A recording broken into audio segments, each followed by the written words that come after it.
Hey, the name's KRRool. That's KRRool. Today, I won't be talking about Monster Hunter for once, but don't worry. I will still be creating Monster Hunter related content in the future. I've got plenty planned for that, so don't freak out. I have just taken a deep dive into a new game, and by the title, obviously, that's Final Fantasy XIV. To say I am completely sucked in by this game is an absolute understatement. And since I've been putting so much time into it, I thought I may as well share my experience. You hear that music? That sweet, sweet tune is the theme to Gridania. It's where I started my journey in Final Fantasy XIV, and it's just such a vibe.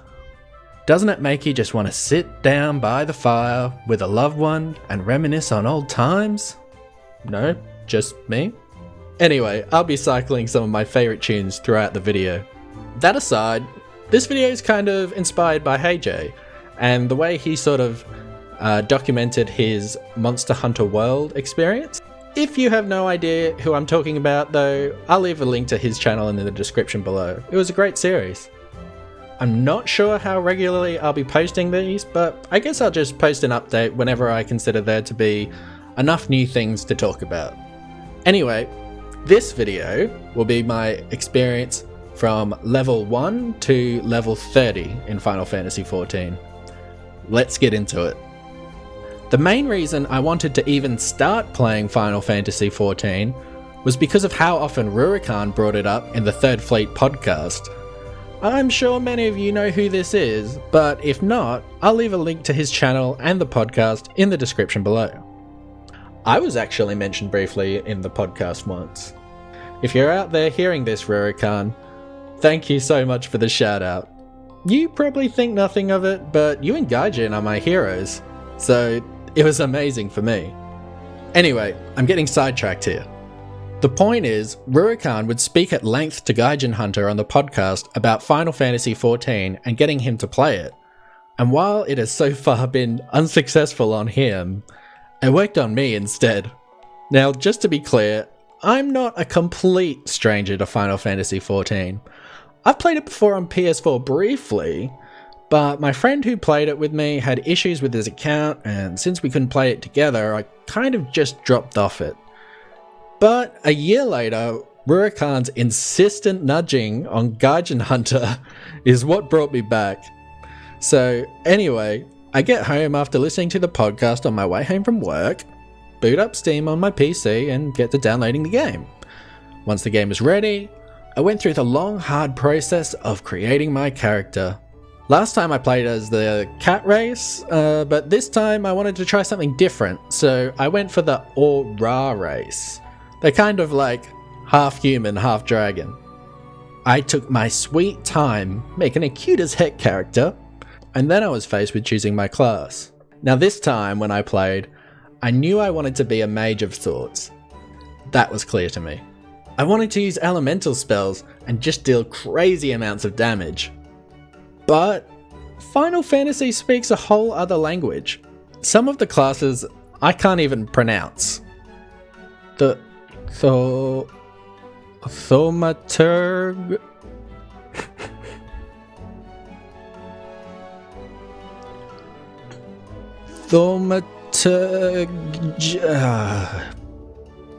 Thaumaturge.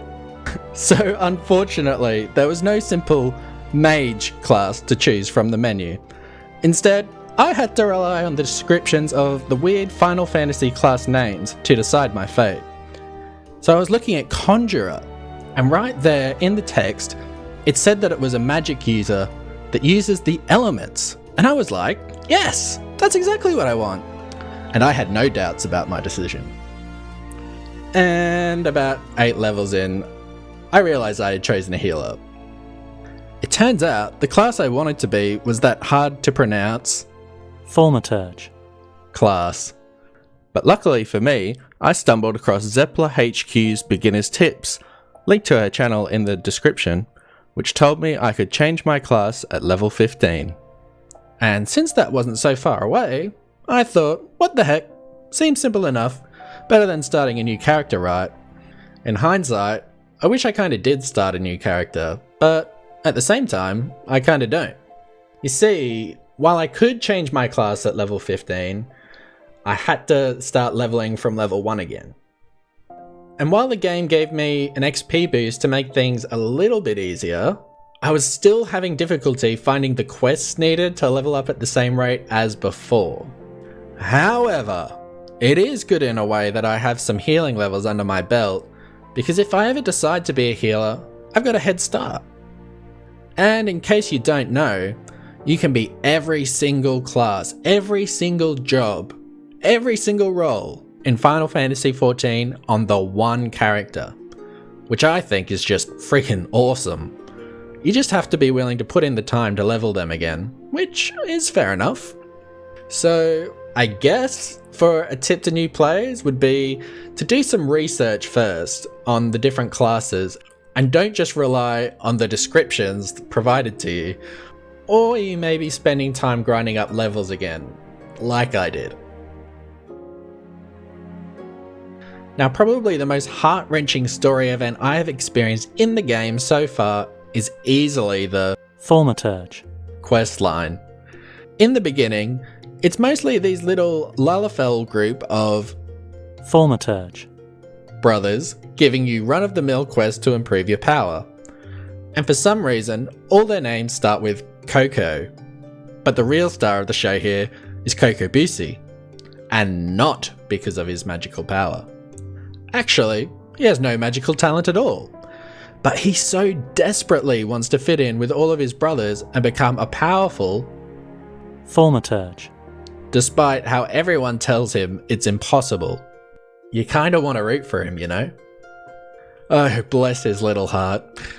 Anyway, since he can't do magic, he tries to make up for that by doing alchemy and coming up for solutions for his lack of magical ability through alchemy.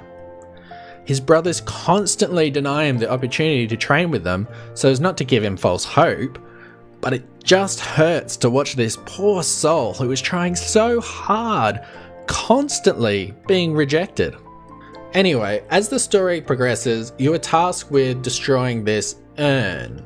Think of it as like a magical genie or djinn or something like that. So you take the necessary steps, find the urn, and just as you do, who else but Kokobusi appears? And not only that, but he takes the urn and it grants him any desire he chooses, which just so happens to be the magical power to live up to his brothers. But it's clear that something is off about this, and of course, later on you find out he had been tricked and has been possessed by the spirit of the urn called Mormo. This was just heartbreaking to see. All this little guy wanted to do was be like his brothers and fit in, and instead he got taken over by this evil spirit and forced to do all these terrible things. I was absolutely dreading the possibility that I would have to kill him, but thankfully it didn't end that way. Luckily, the spirit was able to be extracted through the help of one of the stronger brothers, and we worked together to defeat it. But yeah, that was the story of the Thaumaturge quest line. I was not expecting this to be the highlight so far, which brings me to the main story quest. So, the main story quest, it's so-so. It's your typical, you are the chosen one, please save the world type of plotline. And I mean, it's a bit, who cares really? But it serves the purpose of pushing things forward and showing you the world at large, which is the most interesting part of the game so far. I love going to the different locations of the game, learning about the characters in each zone, and seeing what part they play in this universe. What really gets me going in this game is being a part of this enormous world, and you're just like a tiny, teeny little speck in it. And I mean, the story kind of puts you at the center of it, but there's no denying this still feels like a huge lived-in world. Part of that is due to the strong personalities of the characters you meet along the way, and I've got a feeling it's going to keep feeling more immersive the more I play it. So basically what I've mentioned so far are my highlights of my level 1 to 30 experience, and while there might have been more if I had taken notes along the way, but I kind of thought of this idea as I was playing. but I'll try to do that more in the future so that I have more to share. I did also take up alchemy briefly and leveled that up to where I could make potions to restore my health. Truth be told, the leveling system at the moment has become quite overpowered to the point I am over 10 levels ahead of the main story quest right now, and the potions aren't exactly needed. As of the time I'm writing this script, I'm much further in the story and it's getting a lot juicier, so I look forward to sharing that with you in the next journal entry. Anyway, that's about all I have to say for now. I hope you enjoyed the video. Links to all my other social media platforms below, and be sure to give the video a like or a dislike, and a comment, and let me know your thoughts. I know you don't really get to see the dislikes anymore, but I still do, and that's what matters to me. And if you want to follow my experience further, be sure to hit the subscribe button and the notification bell to receive all notifications. I've been KRRool, and I'll see you in the next video. See ya.